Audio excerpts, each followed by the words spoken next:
It would seem you have company. Sentinel turns to see the headlights of his escort approaching. When he turns back, Megatron has disappeared into the shadows. He is not transformed and flown away, as Sentinel would have heard that. The trio transform into robot mode. There you are. With all due respect, sir, you can't just drive off like that. Whatever Megatron's planning, you're the key to all of it. Indeed I am. He turns to them, his face somewhat more menacing than it was before. He has realized what he must do, even though it breaks his spark to do so. What you fail to realize, my Autobot brothers, is that we have already lost this war. For the sake of our planet, a deal has to be made with Megatron. At that, he draws and fires his cosmic rust cannon, hitting Skids point blank in the chest. The blue-colored Autobot collapses, deteriorating from his wounds. Sentinel fires another blast at Ironhide and Bumblebee each. B dodges the blast entirely, but Ironhide is struck on his leg. Ironhide hits the ground and hides behind a boulder, watching as the deadly rust slowly begins to corrode even his legendary skin. Skid's deterioration is far quicker and more visceral. What have you done? I hereby discharge you from duty. He finishes Skids off by stabbing him through the spark. Bumblebee attempts to fight back, hiding behind a large tree, only to be knocked backwards by a blast from Megatron's fusion cannon. The Decepticon leader emerges from the shadows and stands beside Sentinel. No. The Autobot scout dodges another blast and leaps toward the road, transforming as he does. Let him run. The Autobots' ultimate doom is upon them, and none will escape it. Ironhide, feeling the rust climb up his leg, decides that if he's going down fighting. Now! He leaps up, firing a volley at both Megatron and Sentinel. While Sentinel is forced to dodge, Megatron is nonplussed. The bursts of cannon fire merely bounce off the Decepticon's armored skin. Undeterred, Ironhide charges at Megatron, raising his fists to strike. Such heroic nonsense. He aims his fusion cannon at the Autobot, and just as Ironhide has nearly closed the gap between them, he fires directly at his spark. Megatron's fusion cannon, unlike any other weapon, is powerful enough to pierce Ironhide's hide, terminating him near instantly. As Ironhide collapses to the ground beside the pile of rusted metal that was once Skids, Megatron turns to Sentinel. Retrieve the pillars. Terminate all who stand in your way. For peace. For peace. We cut to Bumblebee, who is trying to hail Optimus. Unfortunately, Megatron had damaged his comm when knocking him backwards. To note, Megatron's fusion cannon blast did not strike Bumblebee directly. It hit the ground in front of him, and the impact is what damaged his comm. Just wanted to clear that up. Slag! He races towards Nest. In the meantime, the Autobots at the base mill about. They and the Nest agents present are shocked to see Sentinel entering without an escort. Meering asks what he's doing there. I do not answer to you. Any of you. He begins firing on human and Autobot alike, making his way to the vault where the pillars are kept. We cut back to Nest, seeing a frantic Bumblebee arrive. Optimus! It's Sentinel. Cut back to the base. Sentinel enters the vault, cutting down a squad of Nest soldiers with his sword. You will return to me what is mine! Sentinel, what are you doing? Wheeljack, Chromia, and Mirage step between Sentinel and the vault. Stand aside. Chromia says not until Sentinel explains himself. I am doing what must be done for the peace of Cybertron. This war has gone on for far too long. I have made a deal with Megatron, one that will end this destructive conflict once and for all. The three of you stood by me all those centuries ago. Will you stand against me now? Mirage looks at his former crewmates, then to his captain. Then he stands beside Sentinel. I am done with the fighting. I'll follow you, Sentinel Prime. Chromia exclaims that siding with Megatron is insanity. I am a Prime. I do as I will. Now stand aside before you share your Sparkmate's fate. At that, Chromia's eyes widen, as do Mirage's. He too stood against me. Now his spark has been extinguished. You killed one of your own colleagues? And I would kill every last one of you if it meant the war would finally end. Chromia's shock is replaced with rage, and she attempts to attack Sentinel. The Ancient Prime proves too strong for her, and he bats her aside. Jazz, RC, and the twins enter the vault. Jazz sees Sentinel raising his sword to finish off Chromia, and races in to intercept it. No, Sentinel! RC tells Wheeljack to grab Chromia, and the three of them retreat further into the base. Jazz's speed proves invaluable as he dodges Sentinel's attacks. Sunstreaker stands off to the side, waiting for his moment to strike. Sideswipe pins down Mirage, who attempts to aid Sentinel. Oh great, this one's gone crazy too. Stop, Sentinel! Whatever's brought this on, this isn't the way. You forget your place! The two battle for some time. The smaller, nimbler Jazz is more than a match for the larger, stronger Sentinel. However, Sentinel realizes this and goes on the defensive. Jazz leaps into the air and aims a kick at Sentinel's head. The Prime lifts up his shield to block the blow. Jazz careens off the shield, slamming into the wall and collapsing to the ground. Sunstreaker rushes in, drawing his blaster. Sentinel strikes out with his sword, impaling the charging twin through the spark. No! Sideswipe watches in horror as the life fades from his twin's eyes, and he falls to the ground, lifelessly. He is so shocked that he allows Mirage to wriggle free. Mirage, being a pacifist, does not take this opportunity to attack the stunned Autobot, but instead looks around at the carnage, horrified. Sentinel, I don't understand. You said that you wanted to end the fighting. And I will, by removing every obstacle that stands in my way. But do you want peace or not, Mirage? If you do, then stand with me. And if you do not, then fall with them. Mirage looks down at the wounded Jazz and slain Sunstreaker.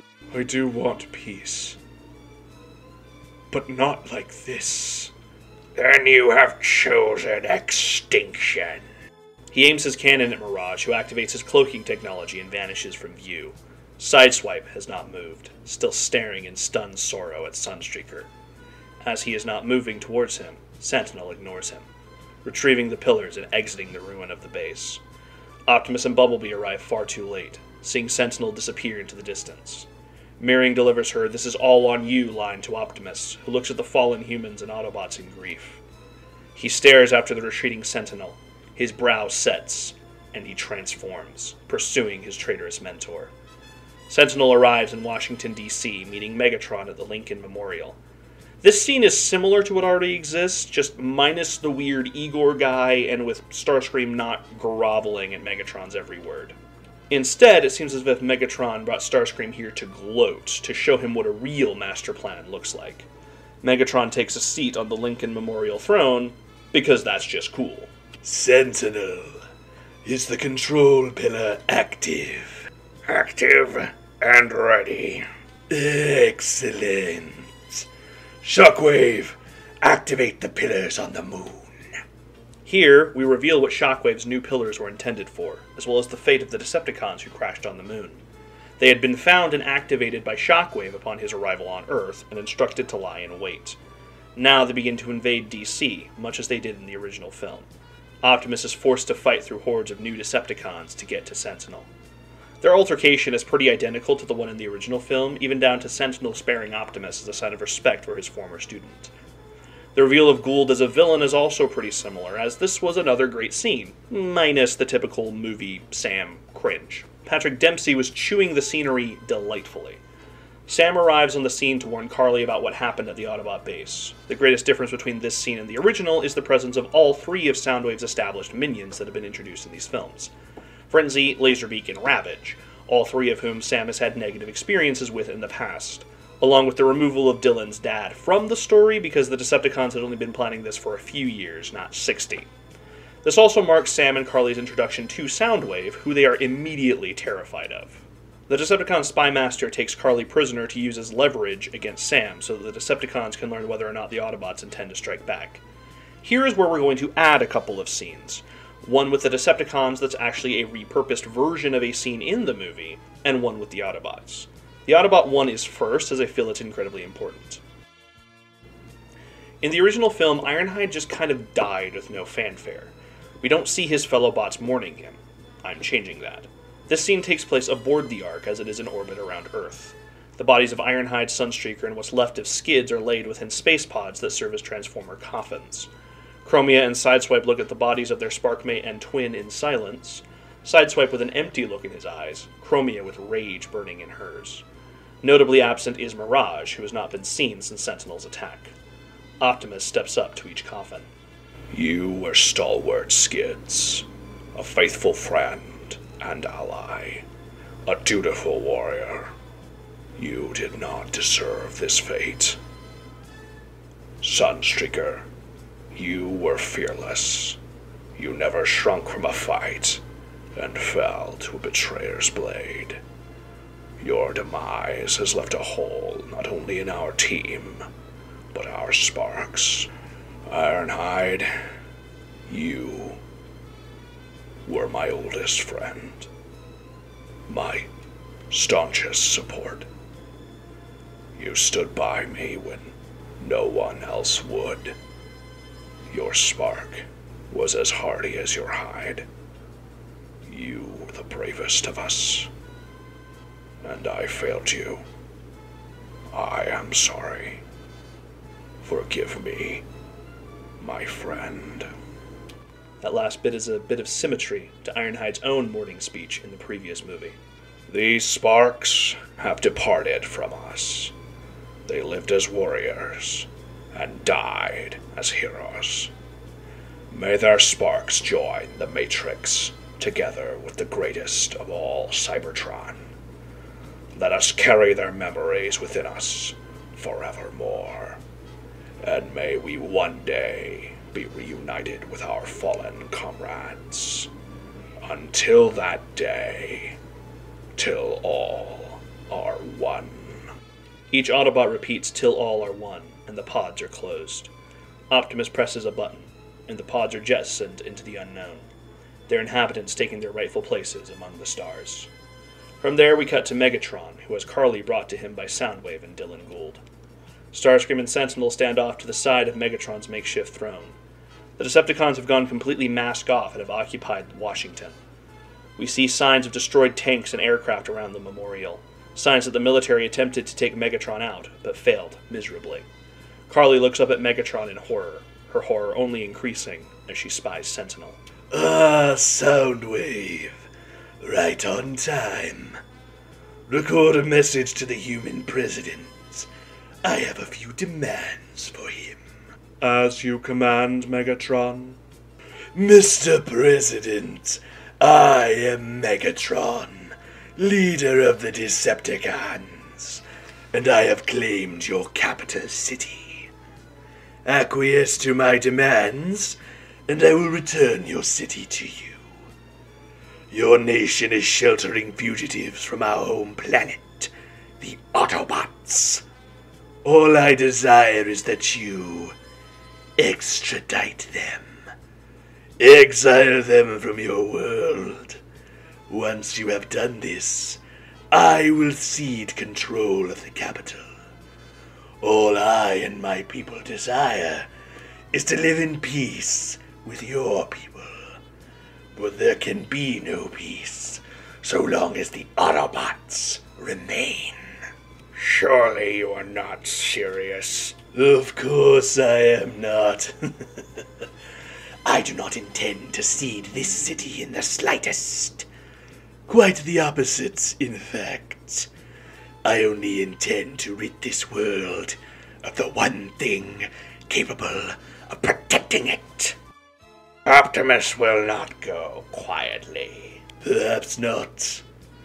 But he does have a certain love for this pathetic race. Perhaps if the demands come from them, he will acquiesce. And if he will not, well, then we shall have to force him to leave. Megatron fixes his gaze on Carly, leering at her like a dragon spying its prey. Carly shivers as her eyes flit to the massive cannon on the Decepticon leader's arm. She's seen Megatron from a distance before, but being this close to him is a new experience, one that fills her with greater dread than she's ever felt before. Nest receives the order from the President while Sam is present. Sam and Chip try to talk Mirroring out of it, but she says that it's out of her hands. We cut to the Autobot base, where Jetfire has returned from patrol. Optimus. The entire DCS space is filled with Decepticons, more than we've seen on Earth before. It's official then. Secret's out. No more robots in disguise. Were you able to see what the cons are doing? I couldn't get within a mile of the city without Megatron's stooges spotting me. Optimus remains silent, leaning against the scaffolding. The Teletran link-up beeps, and Ratchet turns to see that they have received the transmission with the extradition order. Mirroring's voice reads out the President's order. After she reads it, she apologizes that she can't change it. So that's it then. No, that can't be it. We can't let Megatron or Sentinel get away with this. What do you want us to do, kid?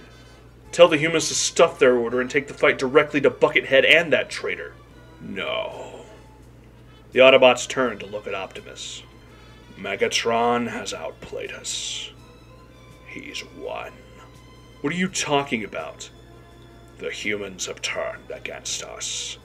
Our alliance with them is at an end.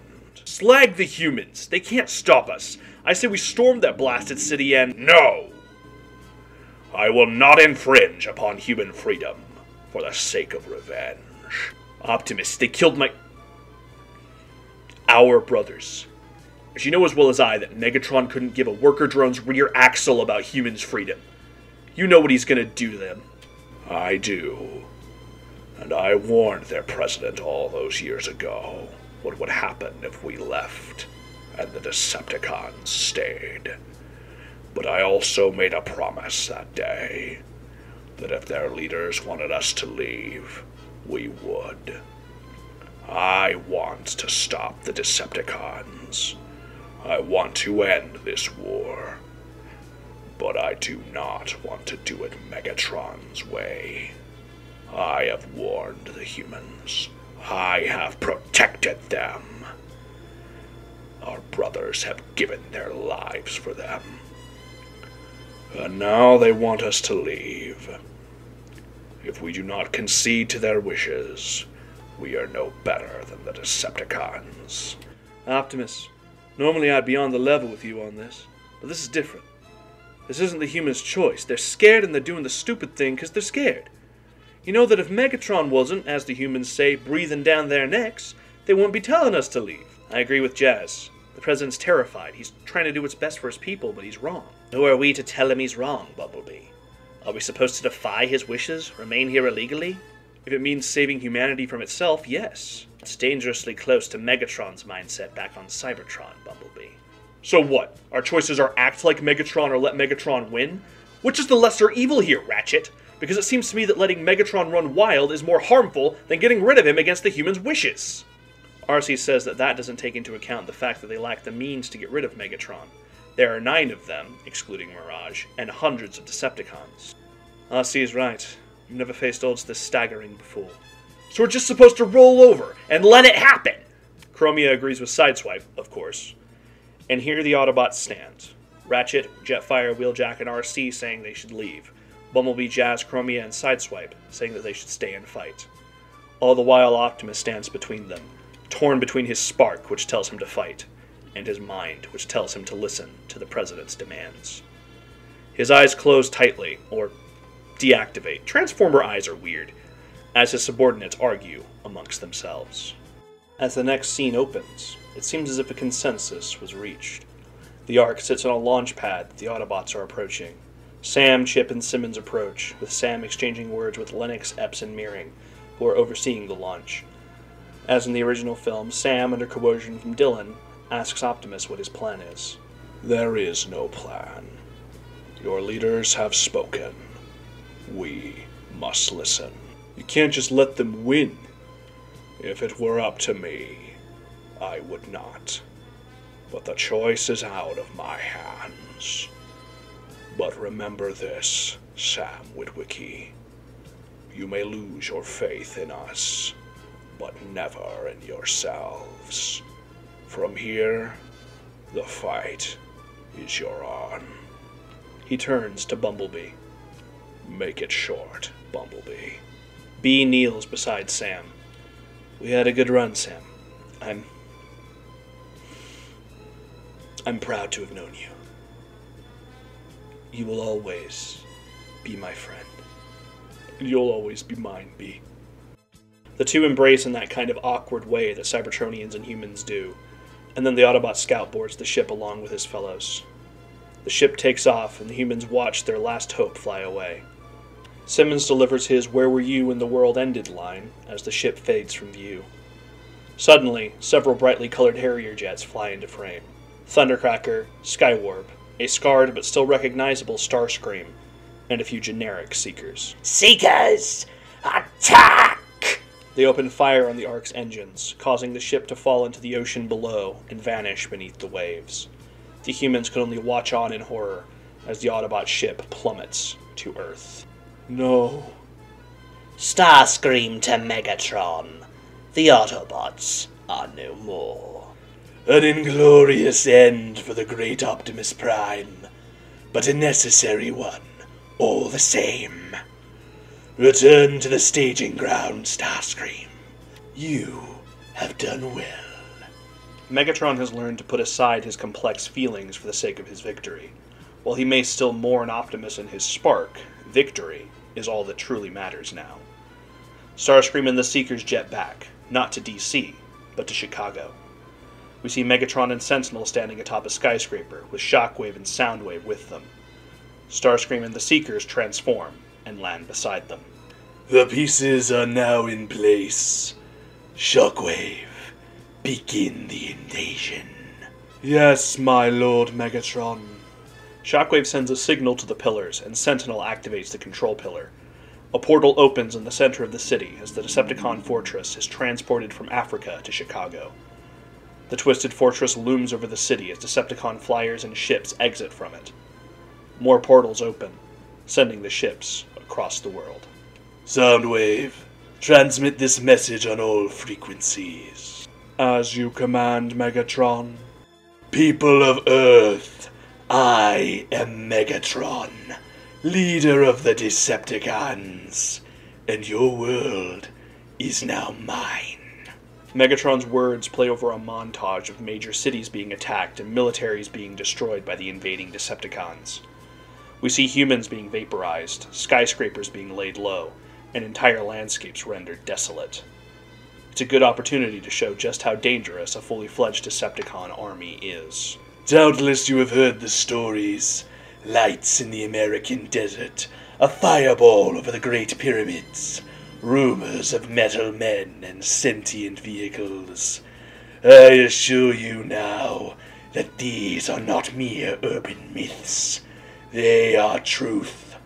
For millennia, our kind has hidden among you, but now we hide no longer. Your planet and all its resources now belong to the Decepticons. Resist, and you will be summarily destroyed. Submit, and your enslavement will be a peaceful one. All hail the Decepticon Empire. All hail Megatron. From all Decepticons around the world, all hail Megatron is repeated, chanted as Earth is subjugated. Chanted by all but Starscream and Sentinel Prime. Starscream glares in Megatron's direction, but finds that he is not alone in doing so. A look of disdain stretches across the ancient Prime's face. It is clear that he is not pleased with this alliance, and has only agreed to it because he sees it as the lesser evil. Starscream is not the only one who clocks the trouble in paradise either, as Carly notices both Sentinel and Starscream's displeasure. She then looks at Gould, who is smirking. She asks what he's so happy about, and he says that he anticipates a place of glory in Megatron's new empire, a place as leader of humanity. Carly points out that he'd only be leader of the slaves, and Dylan says that every step up is a good one.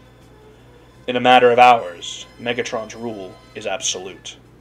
All of the world's leaders surrender to the Decepticon cause, and all military operations are forced to stand down.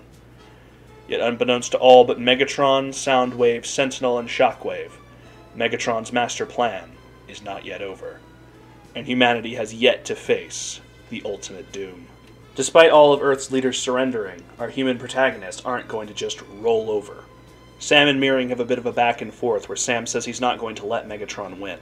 Meering says that Megatron won when the Ark went down in the Atlantic, and Sam says that he's going to fight back anyway.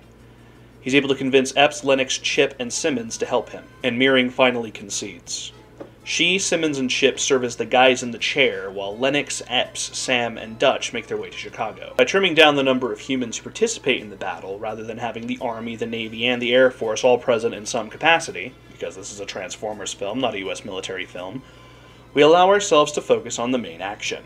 This way we follow the humans we actually care about, not a bunch of random dudes we never saw before and will never see again.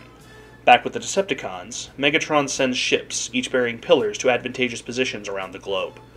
When all 500 are in place, with Shockwave's extras serving as potential mini-portals should Megatron have need of them, Megatron turns to Sentinel.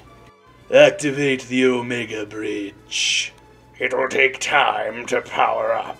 Time is something we have in abundance. This world is ours. The Autobots have been vanquished. All that is left is for Cybertron to be restored, and for me to take my rightful place as its ruler.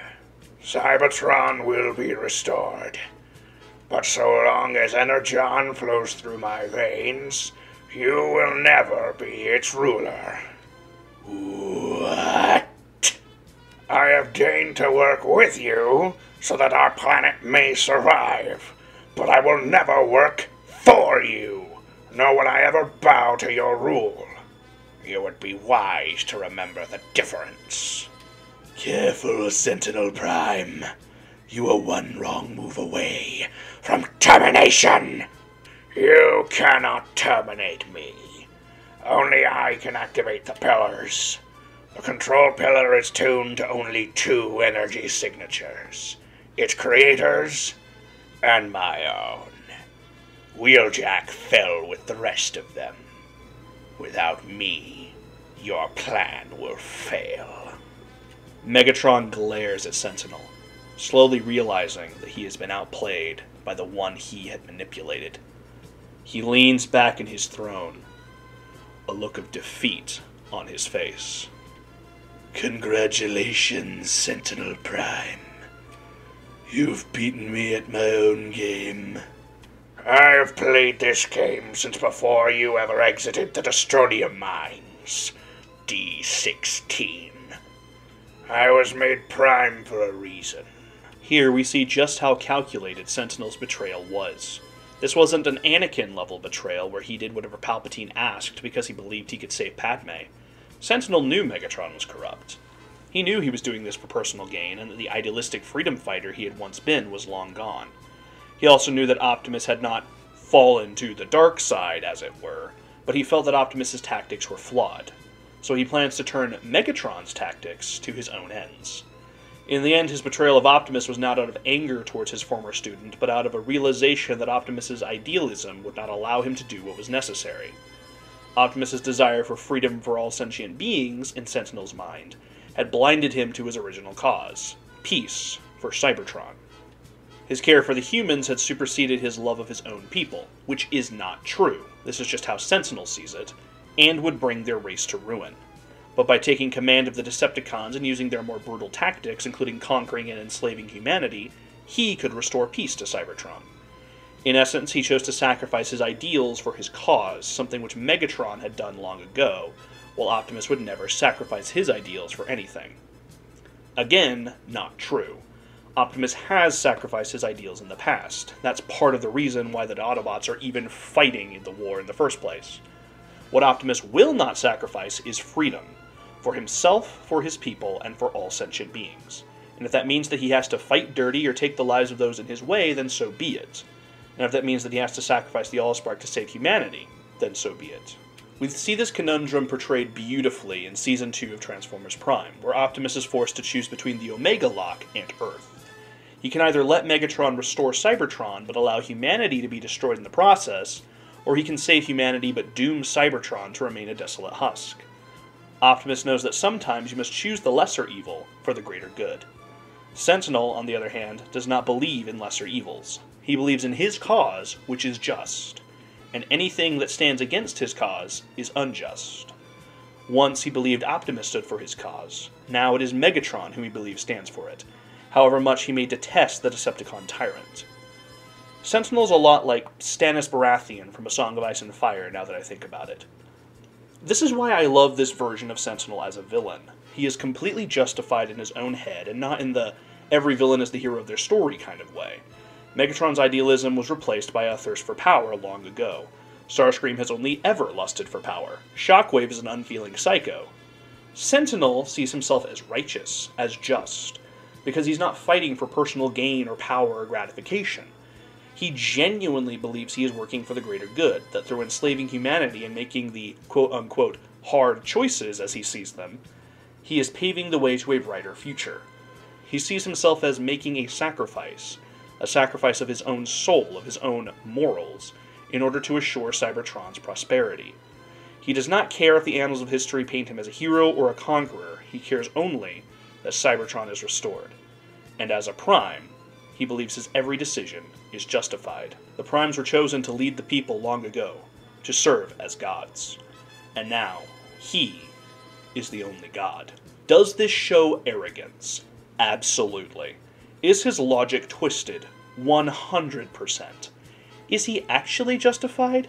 Not in the slightest. Hence why he's the villain, and not the tragic anti-hero. Cut back to Sam and his crew. As in the original film, our heroes are stunned by the absolute devastation in the city. As they stand there, they are nearly strafed by an approaching seeker, but then they hear the familiar rev of a semi-truck engine from behind them.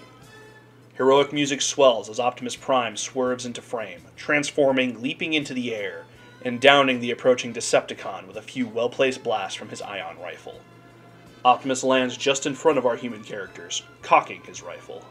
Decepticon, punk.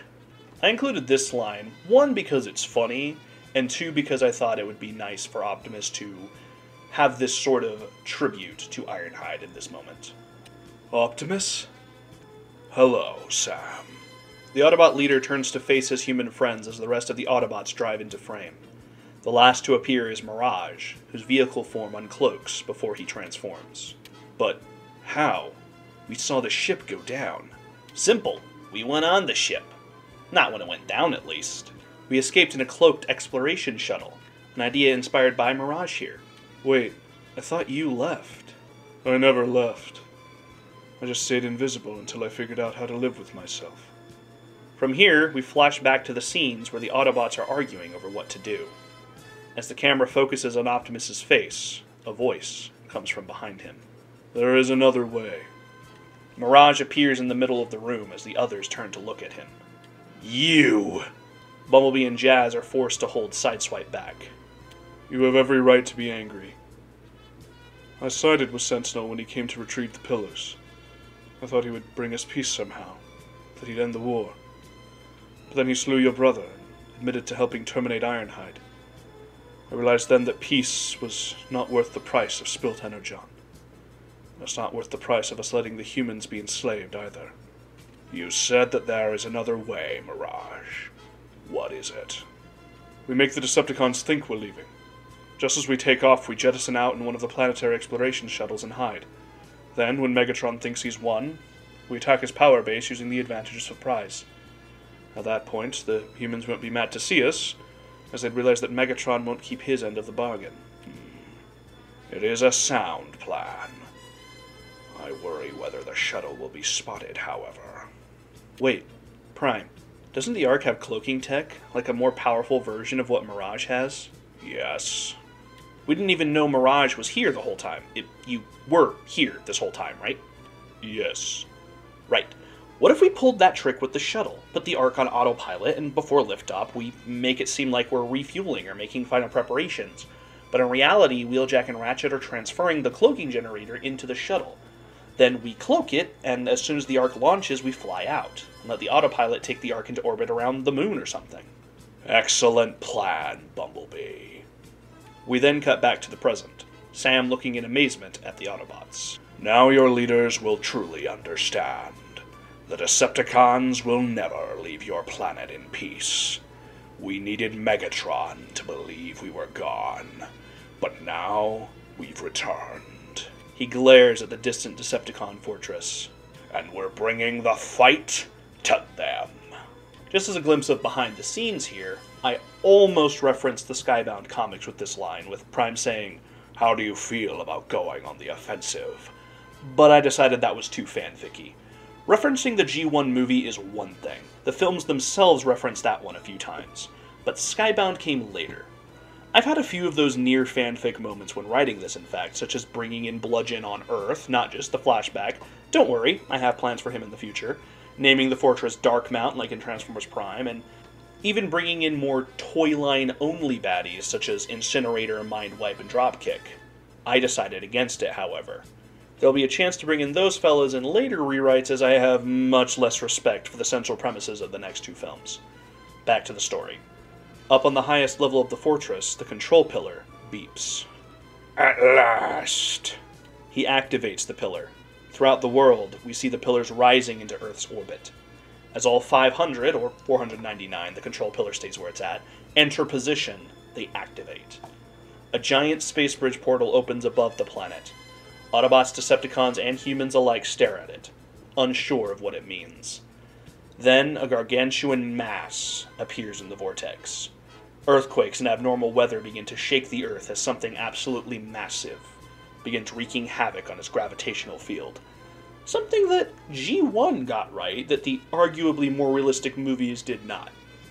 Weird. Optimus, Starscream, Carly, and Gould all look up in horror as the mass in the vortex becomes clearer. No. It cannot be. Carly asks if that's what she thinks it is. No, that's impossible. They can't bring that here. Cybertron appears and begins to push its way through the vortex. Lightning flashes all around and the surface of the Earth trembles. Gravity itself begins to tear the world apart. Now, for the sake of everyone not instantly dying, we are playing fast and loose with the laws of science here. While Cybertron's presence is going to cause severe devastation, which will be relevant in future rewrites, we'll pseudoscience our way through this, explain that the transwarp field lessens the gravitational catastrophe, so we only ever see the minimum possible damage. Because it's sci-fi, and not even hard sci-fi at that. The lore just needs to be internally consistent, and we're A-OK. If Khal Drogo can melt gold over a campfire, Cybertron can cause a bare minimum of destruction to Earth, despite entering its orbit and being like 10 times its size. The Autobots charge towards the fortress, knowing that they only have a matter of time to close the Omega Bridge before Cybertron turns Earth into a desolate but energon-rich moon. Optimus spies a squadron of Seekers and Snub Fighters approaching. Jetfire, I'm going to need a lift. Right, Optimus. The two of them power link, and we see Optimus mow down a large chunk of that squadron. The other Autobots engage Decepticon ground forces while the human characters sneak through the war-torn streets toward the fortress. Sentinel sees the explosions in the distance. What? Shockwave, go see what is happening. Come, my pets. The driller emerges from beneath the fortress and allows Shockwave to mount it. The Autobots mow down Decepticon fodder as the ground shakes beneath them, but not from gravity this time. The driller bursts forth from the ground, and Shockwave leers down at them. It was most illogical of you to come here, Autobots. You should have stayed dead. He dismounts the driller and allows it to run rampant. Optimus flies overhead and draws its attention. Jazz, Bumblebee, Mirage, Wheeljack, and RC are able to evade Shockwave and charge up to the fortress, while Chromia, Ratchet, and Sideswipe face down the twisted Logician. Along the way, Soundwave and his minions intercept the other Autobots. Jazz tells them to go on, and he squares up with Soundwave. Been waiting a long time to face you down, Soundwave. Soundwave superior, Autobot inferior. We'll see about that one. Optimus is able to destroy the driller and flies on. He and the other Autobots are now visible from the fortress. Optimus? Impossible! Optimus? All Decepticons, destroy those Autobots! The Decepticons mobilize. The main Constructicons merge into Devastator and leap into the fray. The spare Constructicons, Brawl, and Barricade lead the ground forces, while Starscream, Thundercracker, and Skywarp take to the skies. Shockwave's battle grows intense, with Sideswipe and Chromia both attacking ferociously. The crimson-colored twin especially seems to fight with reckless abandon. almost as if he has a death wish. Unfortunately, that wish is soon granted. Shockwave is able to aim his cannon at Sideswipe and fires. The miniaturized black hole generated by his cannon causes the Autobot's spark chamber to implode, and he falls to the ground, lifelessly. As light fades from his eyes, he whispers a single word. Sunstreaker. Soundwave and Jazz seem evenly matched at first, but Soundwave's lack of most emotion causes him to not slow down. And as Jazz is attacked from all sides by Soundwave's minions, the Spymaster aims his sonic cannons at the Autobot subcommander. Jazz retorts with his own sound, blaring music as a weapon and grounding Laserbeak with it. Frenzy and Ravage slink away, their audio receptors blown by the sheer volume. Soundwave is unaffected and seems to absorb Jazz's sound into his own, repurposing it and firing it back at his opponent. Eventually, Jazz is unable to keep his sound going and his speakers break. Soundwave looms over him and blasts him point blank in the head. Laserbeak flies up and perches on his master's shoulder as they stare down at the lifeless body of Autobot Jazz. Wheeljack, after dodging a strike from one of the Decepticon soldiers, spies the control pillar. He transforms and races in its direction, driving up Devastator's arm after the Gestalt slams it into the ground. He launches into the air and lands beside the pillar. He attempts to deactivate it, being one of only two who can, but is stopped by Sentinel. Away, Wheeljack! You will not rob me of my victory. I created these pillars to save lives, not destroy them. You created them to save Cybertron. That is what I am doing. At what cost? At any cost. I will not allow my creations to be used to spread tyranny and death. He attempts to hold Sentinel back and deactivate the pillar, but Sentinel knocks him from the balcony and sends him into freefall towards the pavement below. Optimus and Jetfire strafe Devastator, but are then strafed themselves as Starscream and the Seekers approach. Jetfire! Unlink! They do so, and Optimus falls towards Devastator. He lets out his signature war cry. He takes his axe to the side of Devastator's head, distracting the Combiner and allowing RC, Bumblebee, and Mirage to attack him from below. This dividing of attention causes the Gestalt link to weaken, and Devastator collapses into 6 individual Constructicons. Optimus rolls as he hits the ground, taking out Decepticons as he charges into the fray. Brawl, Hightower, and Skipjack all fall to him, together with multiple Viacons. Jetfire engages in a dogfight with the Seekers. You're looking a tad worse for wear, Starscream. Did you wrestle a Predacon or something? My scars will be nothing compared to what I do to you, Jetfire. Bold threat, but can you back it up? Shockwave continues fighting Ratchet and Chromia, the Autobot medic having failed to save Sideswipe. Chromia is as tough as her fallen Sparkmate and puts up quite a fight.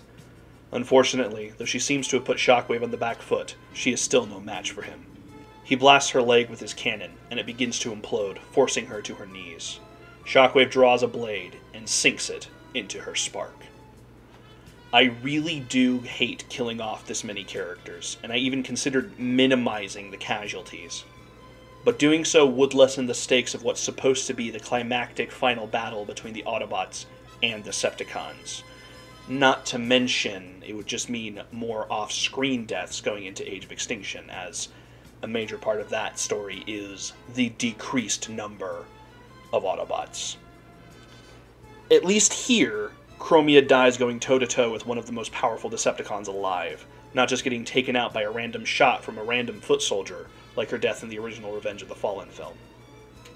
Falling to Shockwave, while tragic, is a far cooler death. The one-eyed Decepticon is about to unleash hell on Ratchet, but he is stopped as Optimus charges into frame, barreling into Shockwave and knocking him down. Unlike with the other Autobots, Optimus and Shockwave are more evenly matched, with Optimus actually being superior in terms of combat ability. Unlike in the original film, Shockwave doesn't get whole chunks knocked off of him from a single brass-knuckled punch.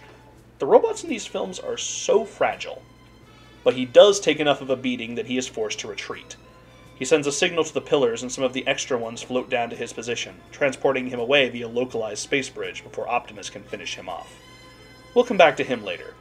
That one-eyed freak's going to play quite a role in the next few rewrites. Jetfire is able to take out both Thundercracker and Skywarp, terminating the black and purple Seeker outright, but only causing the blue one to freefall after hitting his wing. We may come back to him. We'll see how the rewrites go. After seeing both of his allies fall, Starscream elects to retreat, fleeing the battlefield entirely. We'll definitely come back to him. In this very video, in fact. Down on the ground, we see the rest of the Autobots facing more Decepticons, taking out Scrap Metal and various Viacons. Bumblebee and Barricade have their long-awaited rematch, one that ends in the Autobot scout blasting Barricade with an uppercut from his cannon, kind of like how he killed Soundwave in the original movie.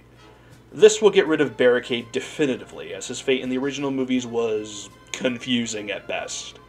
But by killing him off here, we prevent that confusion. We also give B an awesome moment in the midst of all the other one-on-ones ending pretty badly for the good guys, except for Optimus and Shockwave at least. Each of these duels would be much longer in an actual movie, book, or screenplay, but describing all the action would make this script beyond bloated, so I'll just describe what's relevant. If I had the budget, the time, and the actors, I would 100% animate this entire story and publish it. Alas, I lack all three, so this is what we got. As Optimus approaches the fortress, he aims his rifle at the pillar and fires. The blast knocks the pillar out of alignment, not destroying it, but pausing the transfer and knocking it from its perch. No! Get down here, Sentinel. Optimus, you forget your place. The Ancient Prime leaps into the fray, drawing his sword and shield as Optimus draws his sword and axe. I bring you Cybertron. You're home. And still you choose humanity. You are the one who taught me freedom is everyone's right. I will retrigger the pillar. Then you'll have to go through me. While the actual bits between Optimus and Sentinel will remain the same in this part, it's the other stuff we're going to change. It will be the other Autobots who end up getting pinned down by Decepticon reinforcements, not Optimus, as Sentinel is more honorable than that and wants to teach his old student a lesson. Sam and Gould will have a confrontation which will end in Gould's demise, but also the pillar's reactivation, as it being jostled causes it to reset. As in the original film, Megatron will look up at Cybertron and out over the battlefield. Carly, who is still in the fortress with Megatron, will look at him and get an idea. Their confrontation will be similar to the one in the original film, as I did like this exchange. Just, well, wish a better actress were portraying Carly. Megatron will come to the realization that this is his fight, his planet, his victory. And now that Cybertron is crossing through the gateway, he doesn't need Sentinel Prime anymore. Optimus and Sentinel continue their fight as the other Autobots attempt to take down the pillar. RC, Bumblebee, and Ratchet will get close. They are stopped in their tracks by Soundwave. Sentinel's attacks increase in ferocity. Always the bravest of us, Optimus. But you can never make the hard decisions. Cybertron will survive, no matter the cost. He stabs Optimus in the shoulder, causing him to drop his axe, then slams his shield into Optimus's knee. We Primes were gods once, all of us. But here, there will only be one. Just as Sentinel raises his sword to finish Optimus off, he is struck from behind by a fusion cannon blast. Megatron charges at him, mace in hand. He unsheaths his blade after delivering 2 more shots to Sentinel, and then begins to brutalize him. This is my planet, my victory, not yours. He beats Sentinel to within an inch of his life, perforating him with stabs and blasts. Soundwave holds the Autobots back. Unbeknownst to him, Mirage uncloaks behind him and fires a shot point blank at the pillar, destroying it. The space bridge vortex snaps, and Cybertron is sucked into it. The energy crackles and pulses before fading out of existence, the pillars falling into Earth's atmosphere and burning up on re-entry. Megatron, Optimus, and Sentinel watch on in sorrow as their planet fades from view. Cybertron. Has it been destroyed? No. Just flung into the void. Without the control pillar to stabilize the vortex, Cybertron was sent to an unknown location, possibly to the far end of the universe. Then, it is lost to us. Yes. Megatron. Enough on both sides have fallen this day, and we have just experienced a tragedy like no other. Let us call a truce. You are back in command. Sentinel has been dealt with. It is over. No, it's not over. Not yet. Megatron tosses Sentinel to the ground. The old Prime groans and is barely able to move as Megatron turns to face Optimus. Do you remember what I told you in Egypt, Optimus? That the next time we met on the battlefield would be the last. This is that time.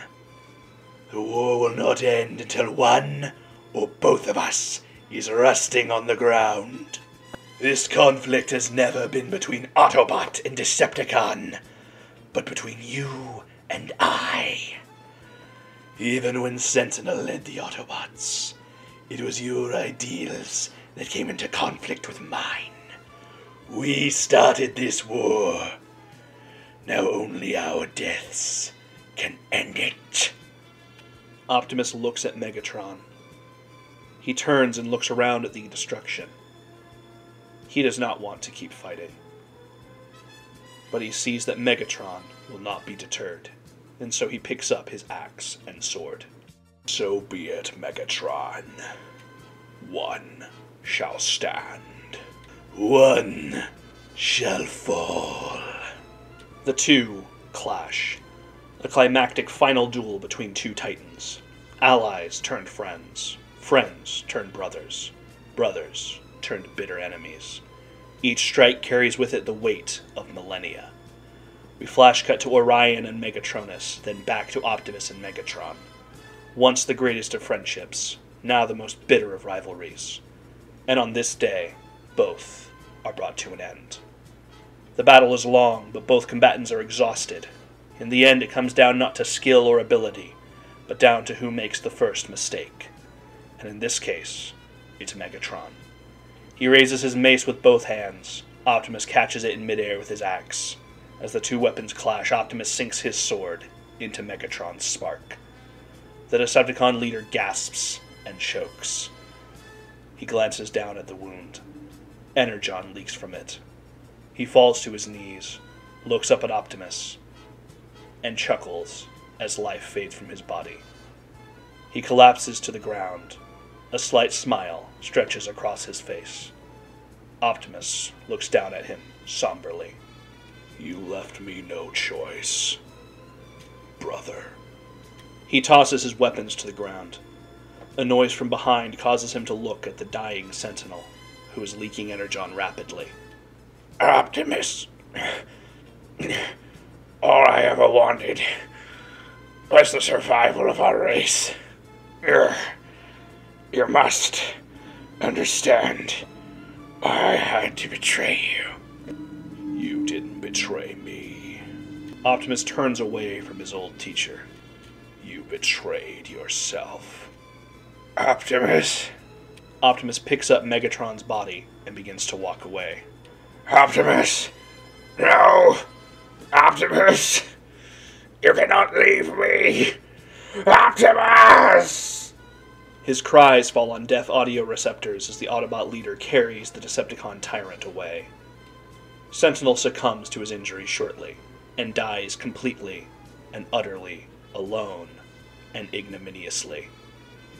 The fighting between Autobot and Decepticon had halted after Cybertron vanished. Both sides see Optimus approaching with Megatron in his arms. Optimus walks past the Autobots and directly to Soundwave. He lays Megatron at the feet of his most loyal servant. Soundwave, this battle is over. Megatron and Sentinel Prime are dead.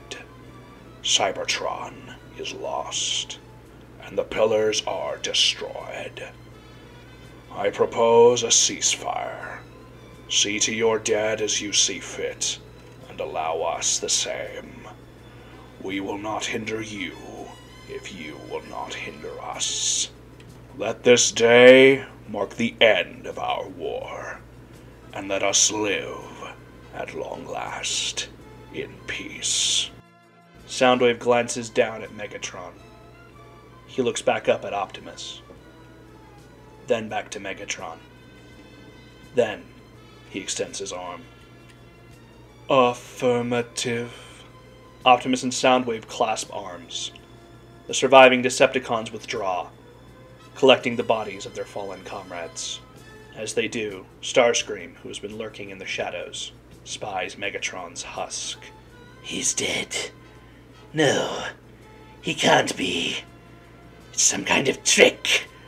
But no, his spark chamber has been run through. Could it be? He's dead.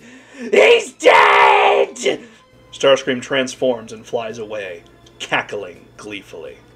The remaining Autobots, Bumblebee, RC, Ratchet, Mirage, Jetfire, and a bruised but intact Wheeljack, all surround Optimus. Sam and Carly are reunited. Chromia, Jazz, and Sideswipe are gathered and taken to join their brothers among the stars. We see a montage of cities being rebuilt, the Decepticon fortress being demolished, and our human protagonists celebrating.